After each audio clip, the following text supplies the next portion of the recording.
నమస్తే అన్న. చెప్తా. నమస్తే. ఏపీలో ఎలక్షన్స్ ఉన్నాయి కదా, నెక్స్ట్ ఎవరు సీఎం అవుతారు అనుకుంటున్నారు? ఎవరైతారు?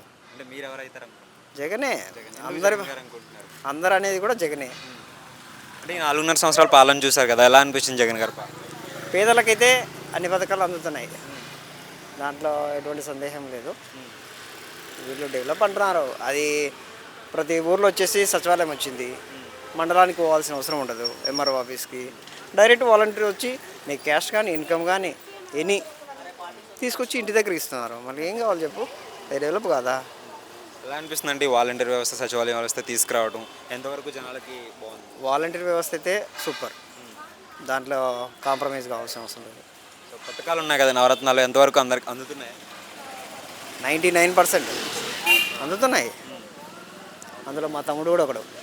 ఇంకొకటి వైఎస్ఆర్ షర్మిల గారు ఉన్నారు కదా, షర్మిల గారు నెగిటివ్గా మాట్లాడుతున్నారు జగన్ గారి గురించి. ఇప్పుడు దాని గురించి మీరు ఏం చెప్తారు? అంటే చాలా వ్యాఖ్యలు చేస్తున్నారు కదా. ఆమె చంద్రబాబుకి వెళ్ళిపోయింది. ఇంక అట్నే మాట్లాడుతుంది. అందరు కలిసి వచ్చినారు. లాస్ట్ మోడీకి వచ్చినా కూడా జగనే. అంటే ఎంతవరకు ఎఫెక్ట్ ఉండబోతుంది అనుకుంటున్నారంటే షర్మిల గారు? అస్సలు ఉండదు. 128 లోపు వస్తాయి కంపల్సరీ. అంటే 110 నుంచి 128.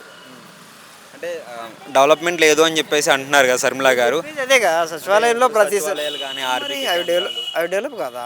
రైతు భరోసా కేంద్రాలు అవి డెవలప్ కాదా? రా మా ఊరికి రా, చూపిస్తా ఏది కావాలంటే. మరి నాడు నేడు కింద అది నా కొడుకులు ఇద్దరు నాడు నేడు కిందనే వాళ్ళు స్కూల్లో చదువుతున్నారు. వాళ్ళ బ్యాగ్ కానీ సాక్స్లు కానీ బూట్లు కానీ బుక్స్ కానీ. మా చెల్లెలి వాళ్ళకు బైజూస్ కంటెంట్తో విత్ ట్యాబ్. ఇంకేం కావాలి చెప్పు? ఇంకొకటి ప్రభుత్వ మెడికల్ కాలేజెస్, పోర్ట్లు, ఇండస్ట్రీస్ ఇవన్నీ ఉన్నాయి కదా. నూనెపల్లికి వచ్చేసి మెడికల్ కాలేజ్ వచ్చింది. షర్మిలకు కనబడట్లేదు అంటారంటే ఇవన్నీ? ఆమె కనపడవు. ఎందుకంటే అవతల పోయింది కాబట్టి, చంద్రబాబుకి వెళ్ళిపోయింది కాబట్టి. ఆయన కొంచెం కళ్ళు మూస్తుంటాడు కనపడకుండా, అంతే.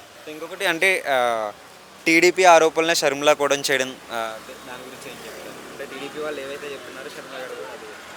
ఆమెకు ఎలాగైనా అధికారంలోకి రావాలని చూస్తుంది. ఎట్లా వస్తుంది చెప్పు? ఇంత పని చేసిన తర్వాత జగన్ గెలిచకుండా షర్మిలను గెలిపిస్తారా చెప్పు? ఆల్రెడీ తెలంగాణలో చూసినాం. పార్టీ 118 స్థానాలలో పోటీ చేస్తారనేది. ఒక్క సీటు కూడా కనీసం ఆమె నమ్ముకునే ఒకళ్ళకి కూడా చేయలేకపోయారు. సీటు కాదు, డిపాజిట్లు కూడా లేవు. ఓకే. అంటే తెలంగాణలో పార్టీ పెట్టి అక్కడ తీసేసి ఇప్పుడు వీళ్ళతో కాంగ్రెస్లో కలిసి ఏపీలో పోటీ చేయడం మీకేమనిపిస్తుంది దీనంతా చూస్తుంటే? అన్నా, మోడీ వరకు ఎంత పెద్ద లీడర్ వచ్చినా వచ్చేది జగనే. లాస్ట్ మోడీ వరకు ఎవరైనా ట్రై చేయొచ్చు. అంటే షర్మిల ప్రభావం ఏపీ రాజకీయాల్లో ఏమైనా ఉంటుంది అంటే జగన్? ఏముండదు. 0.1% కూడా ఉండదు. నెక్స్ట్ మళ్ళీ జగన్ గారు అయితే ఎలాంటి మార్పు ఉంటుంది? ఇంకేంది, ఆల్రెడీ స్కూల్ డెవలప్ అయిపోయినాయి. నీకు రైతు భరోసా కేంద్రాలు. అంటే యువత జాబ్స్ లేవని మెయిన్గా ఇది ఒకటి వినిపిస్తుంది కదా, అది కూడా? ఏం జాబ్స్ లేవు చెప్పు? 1 lakh ఇది సచివాలయ ఉద్యోగాలు ఒకటేసారి 2 లక్షల ఉద్యోగాలు ఇచ్చాడు. మొన్న పోలీసు ఉద్యోగాలు ఇచ్చా. ఇంకేం కావాలి? డిఎస్సి వదులుతున్నాడు.